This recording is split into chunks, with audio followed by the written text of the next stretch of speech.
The longest drive of this PGA Tour season came off a golf ball designed to fly shorter. Cameron Young, 375 yards on the final hole at Sawgrass, a prototype Titleist built for the incoming rules, 3 wins since March. Mike Wan on the eve of a major at Shinnecock, signing a statement nobody inside the USGA thought he would ever touch. The golf ball ban just froze solid until at least 2030. And honestly, that date is the least interesting part of the paperwork, the official release credits dialogue and joint testing, yet it skips the closed-door meeting 2 weeks earlier, where 9 Stars finally got the rule makers alone in a room. Players had spent 2 years ready to lash out at every ruling, so an outright surrender was the one outcome nobody predicted. They were not expecting this at all. Trace the line from that Sawgrass drive to the Shinnecock podium, and what the sport calls governance begins to resemble chaos wearing a press release. If this is the kind of story the broadcast never touches, hit subscribe. And genuinely drop your first reaction below because I want to read it. Now let us walk through what actually happened. To understand the surrender, you have to go back to the day the war became official. December 6th, 2023. The USGA and the R&A put out their announcement, and on paper it looked routine. Almost boring, a change to how golf balls get tested. Starting in 2028, the standard swing speed used in that test would jump from 120 miles per hour to 125, which meant every ball on the market would need redesigning to pass. For the longest hitters in professional golf, the projected cost was somewhere between 9 and 15 yards of carry. Recreational golfers would join in 2030 and lose maybe 5. Small print, big consequences. What made it remarkable was not the math. It was the fact that the rule went through over the written objection of the PGA Tour itself. Jay Monahan, still commissioner at the time, sent a letter to the entire membership stating plainly that the tour did not support the announcement. Think about how rare that is. The body that governs American golf had just imposed equipment law on the very tour that showcases the sport, and the tour's official response amounted to a public refusal. Most rule changes arrive with handshakes and staged photos.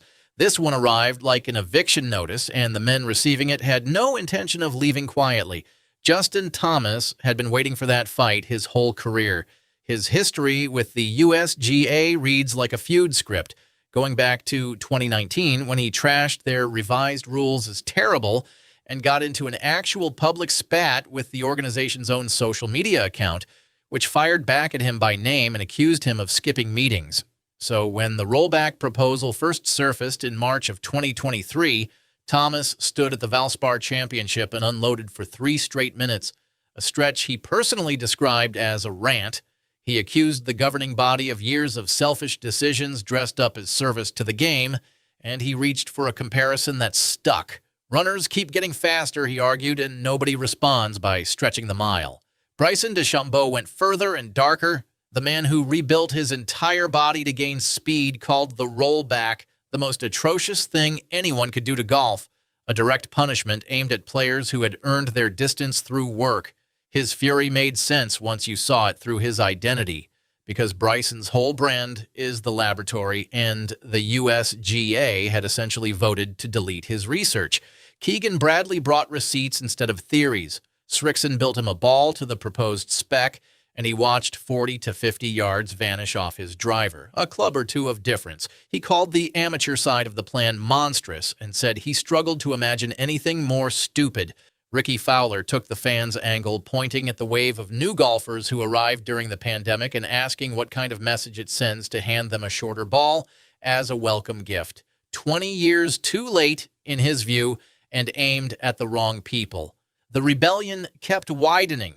Patrick Cantlay, never a man to raise his voice, stated flatly at Riviera that the change would hurt a sport currently setting records for rounds played and that growth deserved the emphasis instead.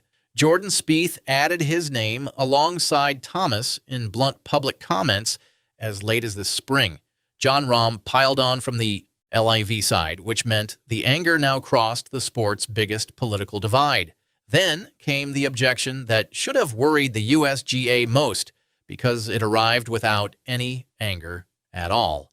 Scottie Scheffler, the best player alive, accepted that distance might genuinely be a problem, and then calmly pointed at the flaw in the fix. A rolled-back ball does not punish everyone equally. Players who launch it high with spin can adapt and recover their numbers. Players built on low, flat, penetrating flight cannot adjust so easily. That gap is not an inconvenience when careers and card status hang on 2 shots a week. It is an integrity problem, and the world number one had just named it without a single headline-friendly insult. Every war needs 2 sides, and the other one had star power too. Rory McIlroy planted his flag next to the rule makers, which was strange enough on its own since Rory was busy averaging over 326 yards off the tee, longer than almost any human alive. The bomber endorsed the ban on bombing. He talked about sustainability, about courses drinking entire reservoirs to stay relevant, about lost skills he wanted back in the professional game. He even claimed the anger confused him. Here is the detail his critics never let go. When the idea first appeared, Rory dismissed the whole project as a huge waste of time and money, then reversed himself completely once the announcement came. Fans noticed, and some openly asked whether he was being played by people above him. Behind his shoulder stood Tiger Woods, who had spent decades quietly arguing for bifurcation, meaning pros play a restricted ball while amateurs keep their toys. 2 of the most decorated champions in history, holding the establishment line while the rank and file sharpened knives. A locker room with 2 religions inside it, exactly as advertised, and through 2024 and most of 2025, the religion with the rulebook appeared to be winning. Mike Wan stood at Oakmont before the 2025 U.S. Open, took the distance question head-on, and declared the organization full speed ahead. No hedging, no daylight, no exit ramp. The most powerful man in American golf had just told an entire locker room of millionaires that their objections changed nothing. Hold that image because it has less than a year to live. The beginning of the end weighed about 46 grams. March 2026. The Players' Championship, final hole of the tournament. Cameron Young, in the middle of the hottest stretch of his career, steps onto the 72nd tee and detonates a drive that travels 375 yards. The broadcast gasped, the clips rocketed around social media, and the moment seemed at first like simple highlight material. One more absurd feat in the age of absurd distance. Then the real story leaked out, and it changed the meaning of everything. That ball was not standard equipment. Young had been playing a specially formulated Titleist prototype, engineered to conform to the very standards the rollback would impose in the future. Sit with that for a second. The single longest, most violent drive of the season came off the ball designed to end drives like it. A rule 3 years in the making, defended in press rooms from coast to coast, got publicly humiliated by its own solution on the closing hole of the tour's flagship event, with a trophy handed out on top. Nobody at the USGA scripted that. Nobody could spin it either. Confirmation followed within weeks. Ahead of the PGA Championship, Young openly discussed the prototype, a Pro V1X variant expected to pass the 2030 test, and the numbers around him made the situation worse for the rule makers, not better. His driving average this season sits at 312 yards. That figure is 1 yard longer than he averaged the previous year with a normal ball. He has won 3 times since putting the thing in play and climbed into the top tier of the world ranking. One player proves nothing on his own, sure, but perception runs the world, and the perception now spreading through every locker room was brutal in its simplicity. The ban did not work. The sacrifice it demanded from everyone might buy the sport nothing at all. Scheffler's fairness warning suddenly looked prophetic, since here was a high-speed player apparently adapting without cost, while slower or flatter hitters stared at a future built to shrink them. Pressure now moved through official channels at a speed golf bureaucracy had never shown before. The USGA had already floated a notice to manufacturers about scrapping the staggered start and moving everyone, pro and amateur alike, to a single date in 2030. In May, the tour sent its membership a formal survey on the rollback, a step that reads procedural until you remember organizations rarely poll people when they expect answers they like. Around the PGA Championship, more player frustration hit the press. Then came the room where the whole thing tipped. Roughly 2 weeks before the U.S. Open, Juan sat down with the Player Advisory Council, the elected voice of the membership, backed by new Commissioner Brian Rollback and his team.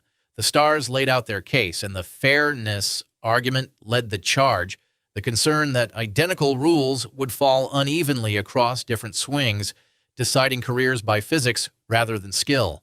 Rollback's people made the tour's position unmistakable to the men who write the rules. No transcript of that meeting exists in public. The document that followed it tells you everything about who walked out holding the leverage. June 17, 2026, the eve of the U.S. Open at Shinnecock Hills. A joint statement appears carrying 4 signatures: the USGA, the R&A, the PGA Tour, and the DP World Tour. No change to ball testing standards until at least January 2030, the 2028 date erased, and the entire framework of the original plan open for reassessment with bifurcation, the concept once ruled untouchable crawling back onto the table. The language spoke of collaboration and shared data. Read it slowly and it becomes a surrender document wearing a tuxedo. Juan himself admitted the ground had shifted, noting that ideas the tour once rejected point blank were suddenly welcome again. 12 months separated full speed ahead from this. One columnist skipped the diplomacy entirely and pronounced the rollback dead, predicting 8,000-yard courses for the next generation of superintendents. The governing bodies of a 6-century-old sport had blinked, and every player who spent 2 years screaming into the void woke up victorious. Which brings us to a grin. Golf Channel put a camera on Justin Thomas at Shinnecock and asked about the news, and JT could not hide a thing. "It's great, man," he said, beaming, describing his excitement and insisting every player shared it. Within hours, the clip was everywhere, and the reaction turned in a direction he never saw coming. Fans called the performance smug. Replies stacked up, accusing the players of gutting the one serious attempt to protect classic courses from obsolescence, all to protect their own numbers. The man who fought the USGA for 7 years finally won, stood in front of a camera to enjoy it, and watched a chunk of the audience switch sides in real time. That single clip did something no press release could manage. It reframed the victory as a question. If the heroes celebrate this hard, what exactly did they win, and who paid for it? Follow the money, and the question gets uncomfortable. Thomas cashes Titleist checks. Bradley plays Srixon. Young's miracle season runs on a Titleist prototype. The manufacturers funding those deals spent years hinting at litigation over the rollback, and a tour membership sponsored by those same companies just happened to dismantle it through sheer collective pressure. Meanwhile, the data underneath the whole fight stays strange. 23 events this season, and only 6 winners ranked inside the top 10 in driving distance that week. Aaron Rai took the PGA Championship ranked 66th off the tee. The lone champion to lead a field in distance all year was Rory McIlroy at the Masters, the heartbroken defender of the losing side, proving with his own hands that power still rules, while the rule against power died in committee. Maybe the players saved golf from a pointless punishment. Maybe millionaires and their sponsors just killed the sport's last brake pedal. Both stories fit the facts, and the game will spend decades finding out which one was true. If this breakdown gave you a side or ripped you off the one you had, tell me in the comments, because that argument is the whole point. Subscribe if you want the stories golf's broadcast partners will never touch, and I will see you in the next one.